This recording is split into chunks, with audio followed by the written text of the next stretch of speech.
Stoic reveals 4 rituals to make you more confident. Now, keep in mind these rituals are advice that I give you guys about Stoicism.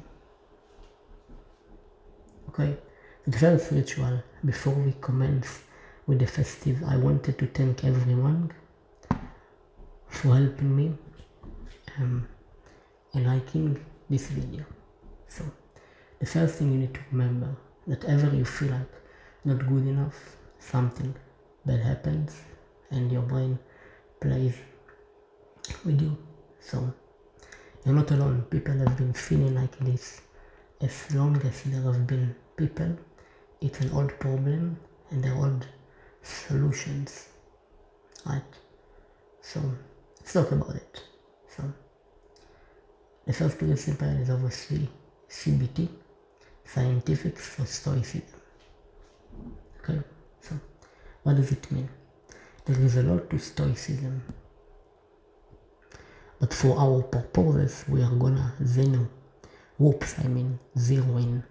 So, on one key concept, your feeling comes from your thoughts. So your boulder falling on your hammer didn't make you sad, and the moron who called you a moron didn't make you angry.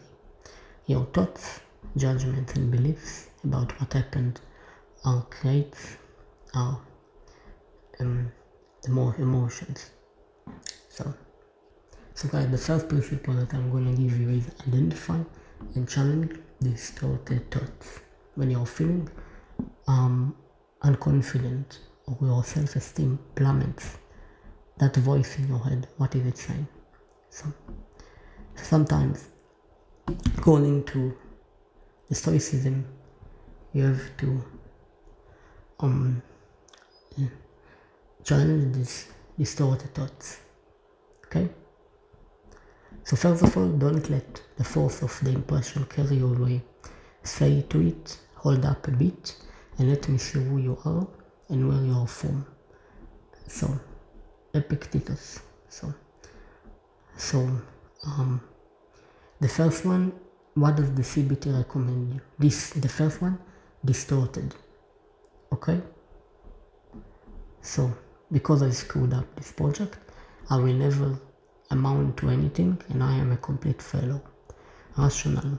I've done great on other projects in the past, so it's not fair to say that I am a complete failure. So, don't let those irrational, overreaching, negative thoughts slide by unquestioned. Correct them, and with time you will be thinking the more rational responses instinctively. Test your core beliefs. If you are chronically feel down about yourself, so it's bad about your belief. So that is number 2 in the Stoicism. So if you think yourself, oh, I'm a loser, aside having some aggressively presenting evidence, you've got the bad case of negativity confirmation bias. So that's what also happened to me. And most people also suffering from that. So it's okay you dug deep and address those core beliefs, but everything is not going to change overnight. How do you keep reprogramming these negative beliefs? So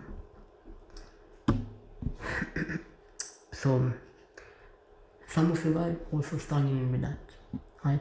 Saying to yourself, oh, I'm a loser, right? But with only the I'm loser, okay? So this is true athlete. Let me tell you guys a story. This is the true athlete, the person that in rigorous training against false impressions remain firm. You will suffer, don't be kidnapped by your impressions. The struggle is great, task divine to gain mastery, freedom, happiness, and tranquility. So this is according to Epictetus. Yes. So, moving on to number 4. So guys, my number 4 is use the cognitive cue card. So keep monitoring negative chatter on your noggin and don't immediately accept it. ABC's killers always be challenging. So according to Marcus Aurelius, when you are distressed by an external thing, it's not the thing itself that troubles you, but only your judgment. So that's according to Marcus Aurelius. So have a set respond to challenge negative thoughts that you are accustomed to hearing. In fact, a good idea to write it down on a card. So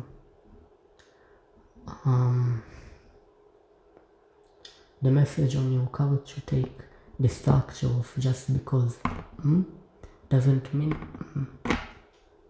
So it comes again to the negative beliefs. Okay, so as someone that embraced the Stoicism, I really struggled a lot. And to sum it up, you have to identify and challenge distorted thoughts. Okay, guys? So if you don't say to yourself like you're a loser, for example. Number 2, test your core beliefs. Okay. Number 3, have an evening confident ritual. Number 4 is use a cognitive cue card. So focus on progress, not perfection. So I believe you can do much better. This is for me to you guys. So okay, you earned your toga and some self-esteem. Let's confidently round everything up. So it comes down to the negative beliefs that you have, and as you guys can see, I know a friend of mine that struggled with negative beliefs, and that's what he did. I told him to use the cue card. I'm gonna put it in the description, guys, so you guys can have it. So my mask represent my Stoicism that I wanted to long time ago to talk about Stoicism, but I was anxious and fearful, and this is really for me to you in this so it's really important, guys, this Stoicism, and I hope it will help you. So I'm gonna put in the description a cue card that you can use, and so it can help you guys. So I hope you find it helpful. As always, Stoics define.